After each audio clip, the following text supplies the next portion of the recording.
Welcome back to our channel, I'll be that bus. Teaching them young to keep their stuff clean.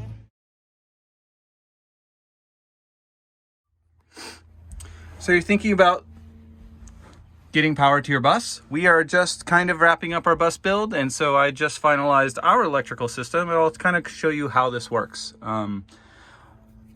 We have 3 different ways of getting power to the bus. One is shore power. Right now this is just running to a little 15 amp guy right there. I just need to finish wiring up our shore power plug. Just think of that as shore power. The next one is we have generator. So on the other side of this wall, we have a 8 kilowatt PowerTech diesel generator. So that can generate 110 at about 60 amps, 70 amps or so. And we also have our batteries from our inverter. So our inverter will change DC into AC power, and that will input back into our system. So there's 3 different ways, and you need to be able to switch between all of them. So how do we do that? Shore power comes in through the plug. All right, we're gonna go ahead and I'll plug this in real quick.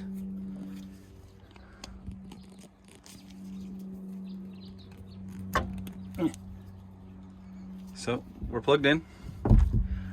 Shore power comes in to our surge protector. Now RV parks and whatnot generally do not have very clean power. You want to protect your investment. You want to protect against fire. You want to protect against shortage. Get yourself a surge protector. Ours is hardwired in. You can get some that plug in line with your shore power plug. However you want to do it. These generally are a little bit more higher protection, etc. So you can see right now we have our line 1, line 2. And we're currently in a caution state, so the surge guard is looking at our power, making sure everything's nice and clean, and then we'll power on the bus.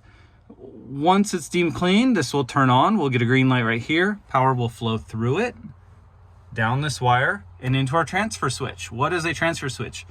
You can have manual transfer switches, you have automatic transfer switches. The automatic transfer switch has a little brain inside of here. This little guy right here. So you can see our wire comes in. We've got our hot, our neutral, and our other hot, and then our grounds. Okay. Now, in a bus, you generally don't need 220/240. So after our breaker, that basically we step down to 1 leg. But coming in, we have the 2 legs of our power, right? If you don't know about power, you basically have your hot, you have a neutral, another hot, and a ground. From this hot to this neutral is 110. From this hot to this neutral is 110. From this hot to this hot is 220 or 240. So it comes in, and the brain here is going to detect voltage, and it's going to kick on this relay right here. Once this relay activates, power will go through it, and these 2 are linked together, and then we have our output wires right here, and this will go up into our main breaker. Now the other switch gets power. Woo, just clicked on. Sorry, that always gets me, right? This other switch gets power from our generator. So this wire goes through the wall to our generator. So if the generator were to power on, this would kick on and we'd switch over to generator. So transfer switches are generally, they call it generator dominant. And so if the generator's cranking away, it's on for a reason. It will be generator dominant. It will switch to the generator over shore power and prefer that method. So once it comes out of the transfer switch, it's going to go here to our main breaker. Your main breaker is, you want it 50 amp or 30. I say just go 50. This is a GFCI breaker in case we deal with any shortage or anything like that. We have GFCI protection for shock or anything like that. So this is basically the main on and off. So we'll go ahead and flip that guy on. This sends power, goes back behind the wall, and comes out over here. This is our inverter. This is a Victron Multiplus. This is an inverter charger. We went with the 24 volt, 70 amp. So it's 50 amp capable and it will boost up to about 70 amps. So what that means is if you have a draw more than 50 amps, it will pull from a supplemental power source, aka the batteries, and boost up the amperage to cover that load. Now, it won't run 70 amps forever, but the big thing in that is kicking on an air conditioner, right? Air conditioner will have a big power surge at the beginning, and it'll slowly taper off once the compressor comes in and kind of equalizes. But that first jolt is a big amperage draw, and so this will allow us to do that. Okay, so right now it's supplying power into here. This is our AC input wire. I'm gonna go ahead and turn it on. Okay, it's gonna go ahead and think for a little bit.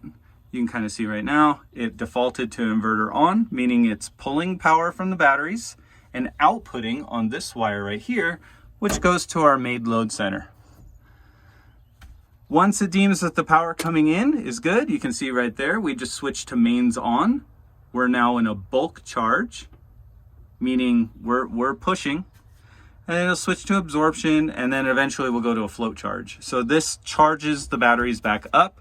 I believe at 130 amps or something like that. It's a pretty good amount. You can charge a pretty big battery bank with this thing.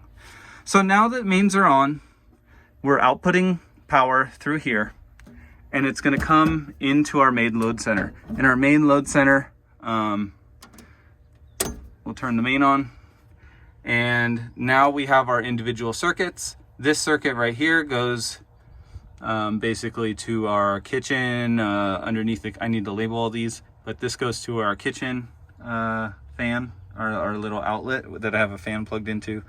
And so that's how it gets to the individual circuits of the bus. So just very high level, we've got a 20 amp for AC, 20 amp for the second AC, we've got 20 amp for cooktop, and the rest of these are all 15s for the individual outlets, TV, etc. So these are all generally very low. Even though they're on a 15 amp breaker, we will never see 15 amp on any of these. The two ACs really only get a big surge when they turn on, and then of course the cooktop is like a good high draw. So that's the basics of our system. And the one thing I'll show you right now is we're on mains on, right? So that means that we're plugged in, and you can see we're getting power on our L1, L2. And now I'm going to go ahead and unplug this. With a big thud, our transfer switch switched, and we're back on inverter, and we're inverting power from our batteries to our output to our main load center. So that's the basic operation of our bus, switching between generator, shore, and battery. And that's how it all works.